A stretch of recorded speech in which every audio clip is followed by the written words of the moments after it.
ओम नमो नारायणाय नमः। श्रीमद् भगवत गीता एकादश वीडियो। गीता ज्ञान में हम आगे चलते हैं। न हि कंचित क्षणमपि जातु तिष्ठत्य कर्मकृत कार्यते ह्यवसः कर्म सर्वः प्रकृतिर्जैर्गुणैः। निसंदेह कोई भी मनुष्य किसी भी काल में क्षण मात्र भी बिना कर्म किए नहीं रहता, क्योंकि सारा मनुष्य समुदाय प्रकृति जनित गुणों द्वारा परवश हुआ कर्म करने के लिए बाध्य किया जाता है। कर्मेन्द्रियाणि संयम्य या आस्ते मनसा स्मरन् इंद्रियार्थान्विमूढ़ात्मा मिथ्याचारः स उच्यते।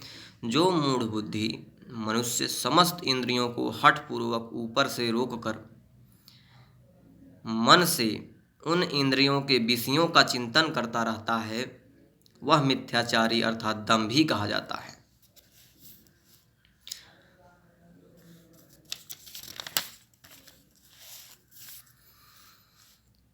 यस्त्वी इंद्रियाणि मनसा नियम्यारभते अर्जुन कर्मेन्द्रियैः कर्मयोगम सक्तः स विशिष्यते। किंतु हे अर्जुन, जो मनुष्य मन से इंद्रियों को वश में करके अनासक्त हुआ समस्त इंद्रियों द्वारा कर्मयोग का आचरण करता है, वही श्रेष्ठ है। नियतम कुरु कर्म त्वं कर्म ज्यायो ह्यकर्मणः शरीर यात्रापि च तेन प्रसिद्ध एद कर्मणः। तू शास्त्र विहित कर्तव्य कर्म कर, क्योंकि कर्म न करने की अपेक्षा कर्म करना श्रेष्ठ है। कर्म न करने से तेरा शरीर निर्वाह भी सिद्ध नहीं होगा। यथार्थात् कर्मणो अन्यत्र लोको अयं कर्म बंधनः तदर्थं कर्म कौन्तेय मुक्त संगः समाचर। यज्ञ के निमित्त किए जाने वाले कर्मों से अतिरिक्त दूसरे कर्मों में लगा हुआ ही यह मनुष्य समुदाय कर्मों से बंधता है। इसलिए हे अर्जुन, तू आसक्ति से रहित होकर उस यज्ञ के निमित्त ही भली भांति कर्म कर।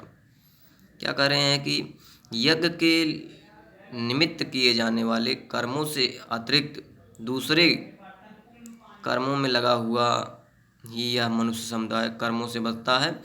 तो यज्ञ के निमित्त किए जाने वाले जो कर्म है, उसके अतिरिक्त जो मनुष्य दूसरे कर्मों में लगे होते हैं, वो मनुष्य समुदाय जो होता है कर्मों से बचता है। इसलिए हे अर्जुन, तू आसक्ति से रहित होकर उस यज्ञ के निमित्त ही भली भांति कर्तव्य कर।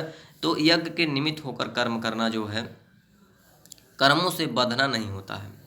तो मनुष्य को कर्मों से बंधना जरूरी नहीं होता है, यज्ञ के निमित्त होकर कर्म करना जरूरी होता है।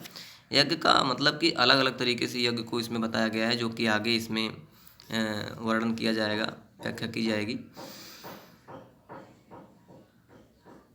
सहयज्ञाः प्रजाः सृष्ट्वा पुरोवाच प्रजापतिः अनेन प्रविश्य ध्वमेश वोस्त्विष्ट कामधुक।